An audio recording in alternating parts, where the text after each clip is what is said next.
Having discovered the subreddit only a couple days ago, I figured I'd throw in a little story of a rather disturbing experience Mel, had when I was 15 to 16 years old.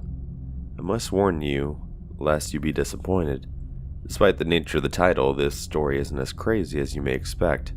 Granted, I was scared for my life back then and had gone into survival mode, which I guess is why I'm alive today. A bit of backstory. My family were expeditees in the United Arab Emirates, UAE, back then. So, I grew up in Abu Dhabi and went to school there. This is crucial to the story because anyone who has lived in the UAE will probably understand the prejudice I had to rely on in this story. As for those of you who never lived in the UAE or even heard of the place, I shall elaborate further on. Fortunately, I was able to find pictures from the mall where this happened. I'll be linking them to ensure you guys can properly visualize some of the locations as well as my moments in the mall. It was an early afternoon on a weekend. Some friends and I had decided we'd go hang out at the mall. As my luck would have it, I happened to arrive earlier than my friends and had to find a way to kill time while I waited. I figured I'd just walk around and do some window shopping. Being a rotund young lad, it wasn't like waiting around half an hour would do me any harm. Now, before I continue, I need to inform you, the mindset you are instilled with when living in the country like the UAE. When you saw Pakistanians in the UAE, especially dressed like this, you kind of accepted that they acted weird or would stare inappropriately without any self-awareness. You knew that they dressed that way. They probably had to come to UAE from the poorer parts of Pakistan, rural areas, and worked menial jobs. These Pakistani men of rural background also had a reputation for sexual misconduct. I don't mean to claim that Pakistanis are sexual deviants, merely that this socioeconomic group, who more often than not were single men living as guest workers in the UAE, were known to usually be involved in cases of sexual assault, especially involving young boys. There's actually a culture of grooming young boys in that region. I realize some people might call me prejudiced, but the UAE is very much a caste society. Taking such mental shortcuts based on how people dressed was easy, because more often or not you would be right. So back to the mall. I took the escalator going up to the second floor, and as the escalator was going up, I see a group of 5 Pakistani men, dressed in the garb I mentioned earlier, going down the escalator in the opposite direction. I don't think much of it at the first, but I couldn't help but notice that one of the men was staring at me. Mind you, he was staring in a zoned out sort of way. No, this was a very predatory stare. If anything, it seemed like he was sizing me up.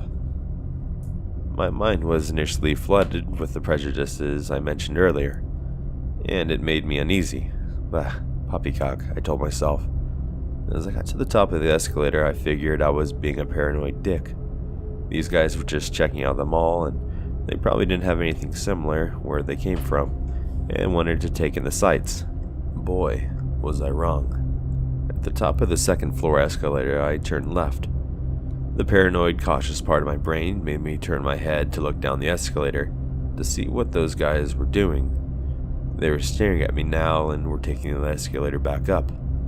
Holy fuck. Okay, maybe they forgot to check out one of the stores, I reasoned. I mean, this was all happening in the mall in broad daylight. What the hell could they do to me? On the other hand, I was scared. But on the other hand, I felt that maybe I was being paranoid. The second and third floors of the mall looped around the building, so yours truly decided to pull some sick-ass Cold War spy techniques and walk around the balcony, admiring the view while keeping an eye on the group of men every time I turned the corner. At every corner, I took a quick glance, and at each instance I noticed they were still staring at me and following in my direction. At this point, I was desperate. I still doubted myself and thought that maybe I was reading too much into things. Then I got a light bulb moment. McGreedy's is a bookstore franchise in the UAE. As luck would have it, there was one in this mall. I decided to try out Prejudice Experiment.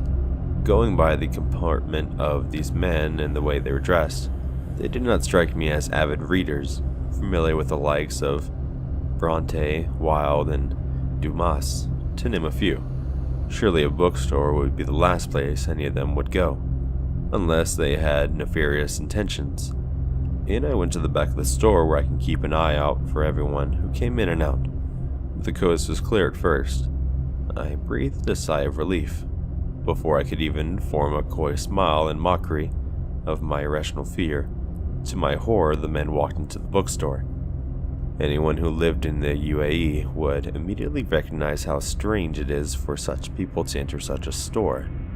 Because of their rural backgrounds, they tend to have no education, and because they usually worked in menial jobs, there was no way in fuck that they were going to be a class of people who were about to spend money on books. Now, I knew I was being followed. As I watched, my fears were confirmed by the fact that these guys seemed to be more interested in finding someone behind the aisles, rather than an actual book on the shelves. These men were clearly not looking to finger through the pages of a good book, and I wasn't about to wait to find out what they planned to do with me if they found me. I zigzagged through the aisles, stopped like a hunchback, until I managed to go around them and exit the store. I took the escalator from earlier and went downstairs. I figured that if they would try anything, the entrance to the mall would be the safest place for me. Just as I'm going down the escalator, I see them come out of the store. We make eye contact, and they come in my direction. As I reach the bottom of the escalator, my friends come in through the main entrance. Fuck, was I relieved. I finally felt safe. Funny enough, I didn't tell them what had just gone through. Not really sure why. Maybe I thought it wasn't worth it. In any case, we were about to have a meal. So we went up the same escalator that has figured so prominently in this nightmare. And what do I see? 5 men coming down the escalator. They see me in a group, and I swear, I could tell by the looks in their eyes that they foiled their plan, whatever it was. I couldn't help but feel triumphant, and frankly, I hope it showed in my eyes. Every time I think back to that event, I can't help but laugh. I'm kind of proud of 15 or 16-year-old me for the whole bookstore tactic, but make no mistake, I was scared. If there's any lesson I can impart, it's the following. Trust your gut. Even if your gut makes prejudiced assumptions, you're better off feeling like a dick for a few moments after you realize you were wrong, rather than being dead forever.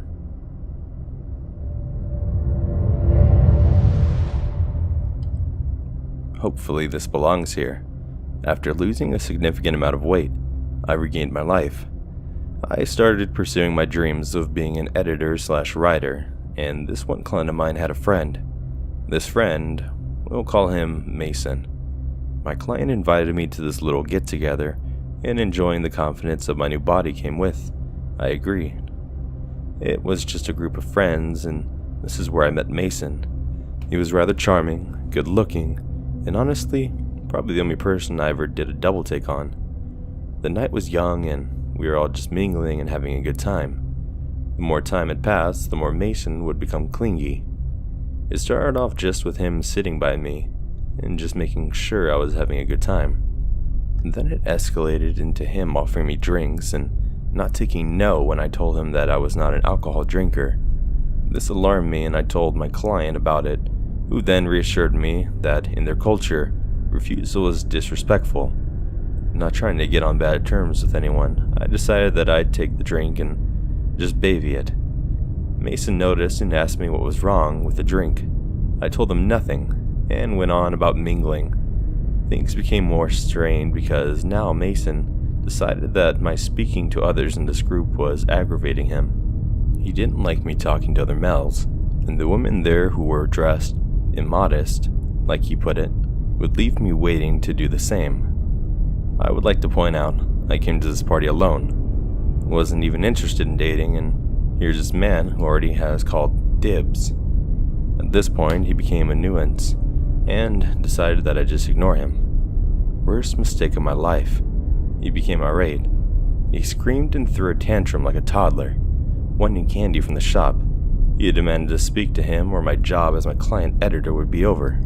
He threw anything that was an arm's length and attempted to grab me, but I quickly moved out of his way. I had enough and was ready to go. I told my client goodbye and decided that I'd take an Uber to my sister's house, whose husband was a police officer. I'm glad I did.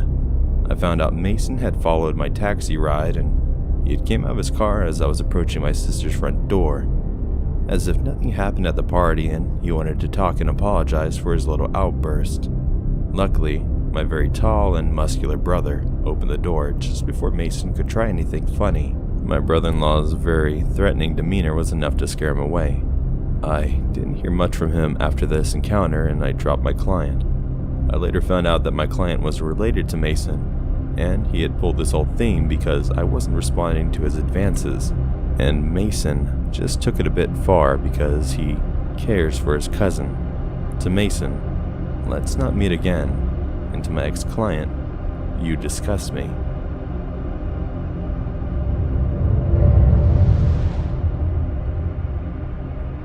Felt like I should share another story of these creepy people I came across. Sorry if it's kinda jumbled. This was about 2 years ago. I work at a hair salon and a restaurant opened next to our store. The food was good and we would stop by there for lunch once in a while. Well, every now and then the dishwasher would come out from the back of the restaurant to watch us. Didn't bother us, just watching us. He always seemed kinda creepy to me from the get-go. Wore a big clear apron around himself, like a raincoat tarp, and just looked grimy. Hair unkept, dirty mustache, really old. One day I went in by myself and was short on cash to get some extra chicken for my burrito, so I opted to not get it. I take my food and go back to the salon. All of a sudden, one of the other employees comes in the back and gives me a thing of chicken.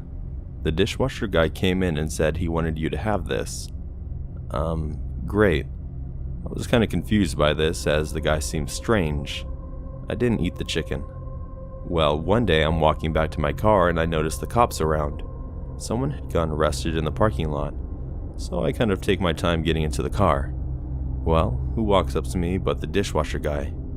He tries to strike up a conversation with me. Him. How are you? How was work? Why are the cops here? I made my answers quick. The kicker. Are you seeing anyone? I reply yes, I'm in a relationship with my boyfriend. I quickly said goodnight and get in my car and leave. Figured it was the end, but nope. This is how our meetings went. He tried to talk to me, I'd get in my car. He'd made sure to take the trash out the same time I did. I used to acknowledge him, wave once or twice, try to be nice, but it got so repetitive. He tried to watch me in the restaurant like purposely walk out in the back. I didn't go as often, or would have someone else pick up my food. The big joke in the salon was my creepy boyfriend. We all joked about. We all knew he put me on edge, but he hadn't done anything bad yet, so I just started ignoring him. We would joke about him. Well, the dishwasher got even stranger. He started watching me work from the salon window after he'd take out the trash, just standing there. Thank God I have a male employee to walk me to my car at this point. And when that didn't work, I'd go to the coffee shop next door and have one of them walk me to the car. I was starting to get anxious about running into the guy, because I would randomly run into him. The dishwasher guy came in one day when I was off and seemed disappointed, but he got a haircut from one of the other stylists. Big joke I got returned to work was he was getting cleaned up for me. No thanks. Well, the restaurant wasn't doing well at this point and the guy just spends his days watching me. The day before the restaurant closes, permanently might I add, dishwasher guy comes into the salon freaking out that he needs to talk to me. My coworkers basically tell him to get lost, she's busy. After that happened, the restaurant closed down, and I never saw the guy again. So, to the dishwasher guy, I hope I never see you staring in my salon ever again.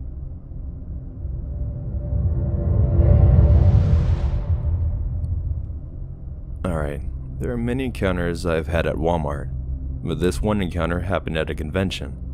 My sister who passed away in October had an ex-husband. I will call him Todd for this. He is 6 feet tall, while I'm 4'9". I'm hardly intimidating, but due to who I know, I can scare creepers pretty well. But Todd, he's in a whole class of creepy. Now, I don't know he had a dummy account on Facebook, and I was talking to his friends about attending an anime con alone. My fiance, Rick, not his real name, but will show up later, backed out and said he'd come pick me up later for dinner. On the day of con, I was dropped off with my panel gear and was set to meet at the hotel with 2 friends, Danny and girlfriend Jade. They let me keep my stuff in the hotel room so I can enjoy the con, get my baggage, and prepare for the 2 panels I was running, Japanese mythology and fandom pride. I was excited, but I also felt weirded out. I did not own a smartphone back then, or would have gotten texts from my sister. Apparently the messages I did not get informed me that Todd and his new girlfriend were at the convention and he was looking for me. So around 9 p.m., I finished my first panel and Jade treated me to some food. If you call going to 7-Eleven for hot dogs food. We were enjoying it in the lobby when Todd, who I didn't even recognize, came over. He was hanging on the side of a seat and he was drunk as hell. I asked what the hell he was doing there and he asked me why. I wasn't home minding my fiance like a good girlfriend. I was like a little surprised by that and went back to Jade and Danny's room to call Rick. Sure enough, Rick said he was coming to the hotel and wait in the room. We did, and I heard something I never wanted to hear come from the hall. He has a knife. Danny looked out the door and saw Todd coming down the hall yelling for me. I went pale and went to hide in the bathroom. I felt sick. Danny closed and locked the door, hoping Todd didn't see us. Todd was caught, and it turned out he had a plastic knife, but it was so dim in the halls of the hotel, no one could tell that it was not piece tied with a day glow tag he had ripped off. He was banned from the con, thank goodness. Rick stayed with me all night when he arrived and helped me with the last panel. We decided to stop going to conventions for a year, and my sister and mom opted to extend the no contact order onto Rick, and I against Todd. We have not seen Todd in 3 years, and we hope we never see him again. So Todd, get help and don't ever contact myself or my fiance again. I hope we never meet.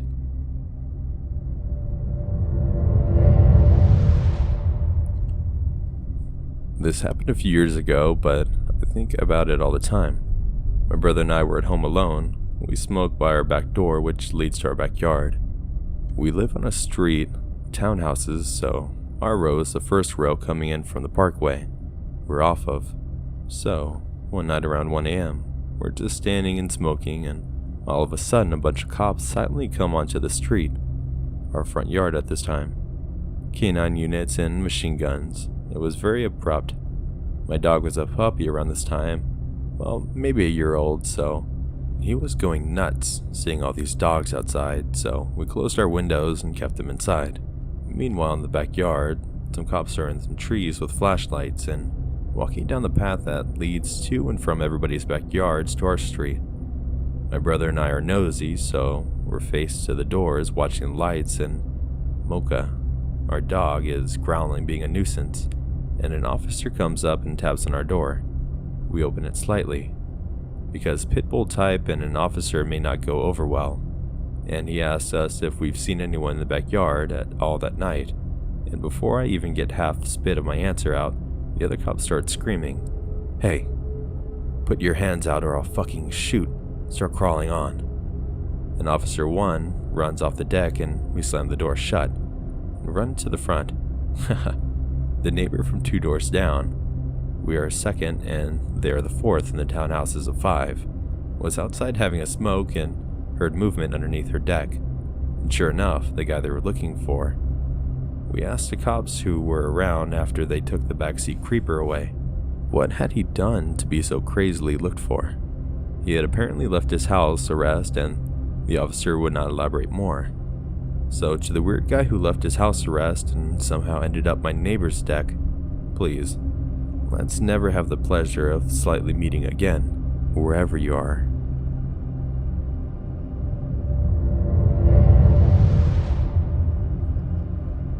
This happened about 2 years ago.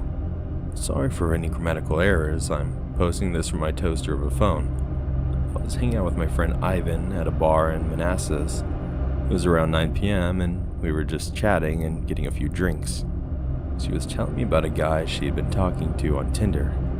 She showed me his photos and a glimpse of their conversation. His name was Omar, and he seemed like your average guy. He was pretty attractive. They've been talking for a few days now and haven't met up yet. She tried several times to get him to text her outside of the app, but he would give her the same excuse. I don't want to give up my number to a stranger I haven't met yet. It's a bit unusual, but totally understandable, so I told her that he's being smart. She was on looking at her phone for a few minutes, then squealed, "Oh my god." I started giggling and asked her, "Jesus, what was that? Did he send you a dick pic or something?" She laughed. "No, but Omar wants to meet." I told her to go for it, and if she wants, I can leave. She said he wants to come over to his house. I immediately said, "Oh, hell no." She seemed to agree and continued to respond to Omar. I was now hesitant of leaving because a part of me is scared that she would change her mind. I told her to tell him to meet her at the hookah bar across the street. She thought it would be weird to meet him with her. I told her I'd head over there after and act like I don't know her and just sit across from her. She said, "Okay," left. It was now 10:20, and it's been about 15 minutes since she left. I proceeded to go across the street. I entered the hookah bar, and after ordering my blueberry mint hookah, I looked around trying to find her.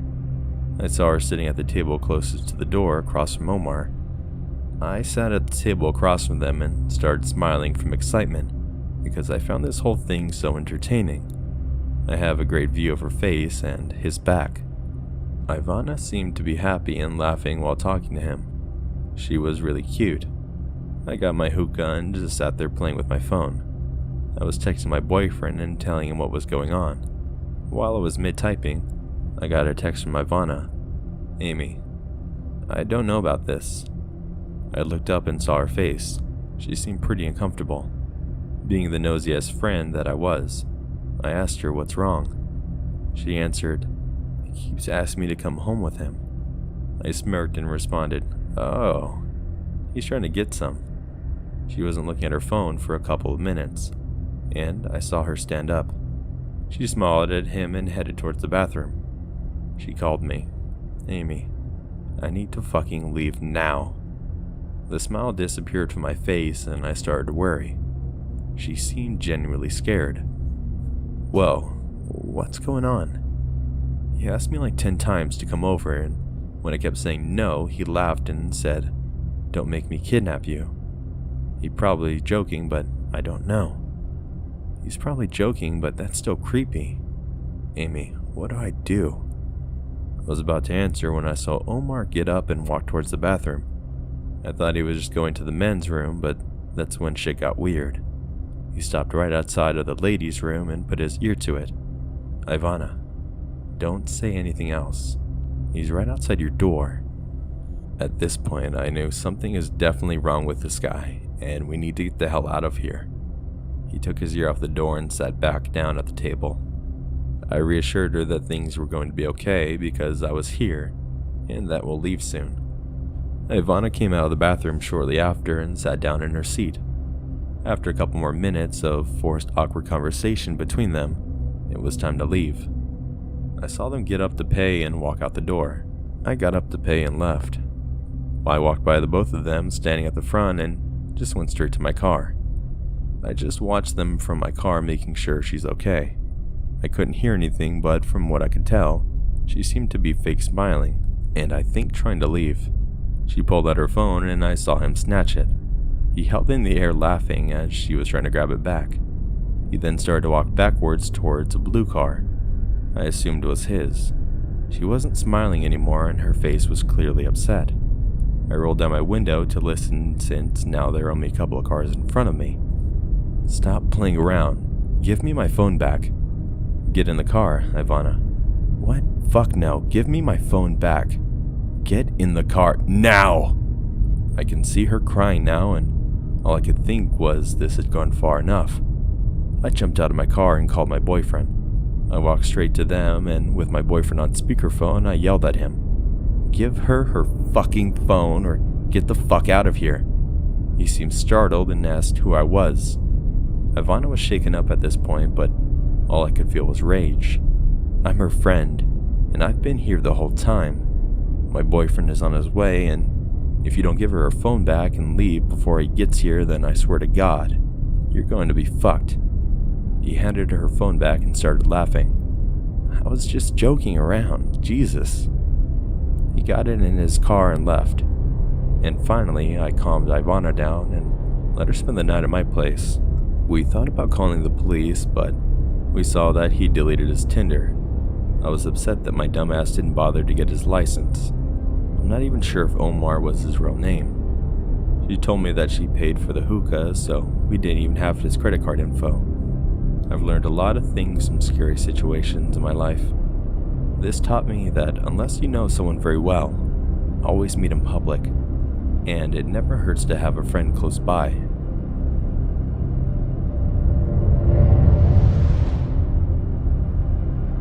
I was around the age of 13. I was staying at my friend's house for New Year's Eve. She lived out on a farm, so there weren't many houses around where she lived. We were sat on her bed talking, and I happened to notice her dog running into the darkness outside. He was barking, but I thought he must have been barking at a fox or something.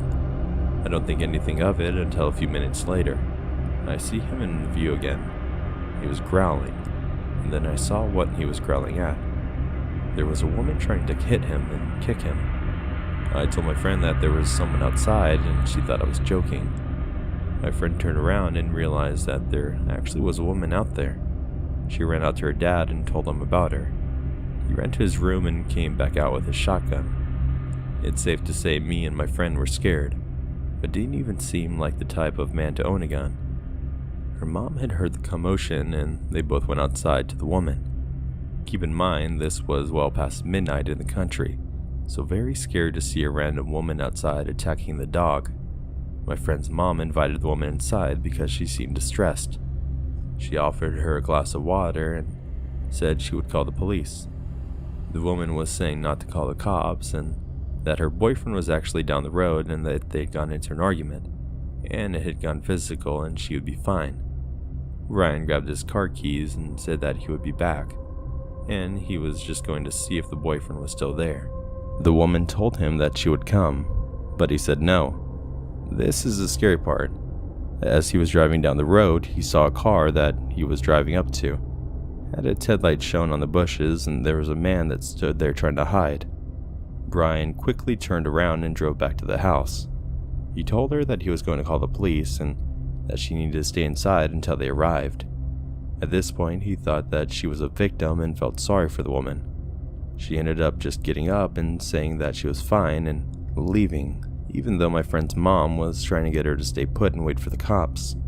They came out and took a statement. They told Brian that there had been a lot of car thefts lately in this manner, where someone knocks late at night and gets the homeowner to help. But when he had have stopped and gone out near the car, then he would have had it stolen. The cops searched around the area for a couple, but they didn't find them. As a 13-year-old, this was such a scary experience and just so unexpected. We still bring it up to each other now, and we're in our 20s, just amazed that there's people out there with such malicious intent. So, creepy woman that appeared out of nowhere and scared the crap out of some little kids. Let's not meet again.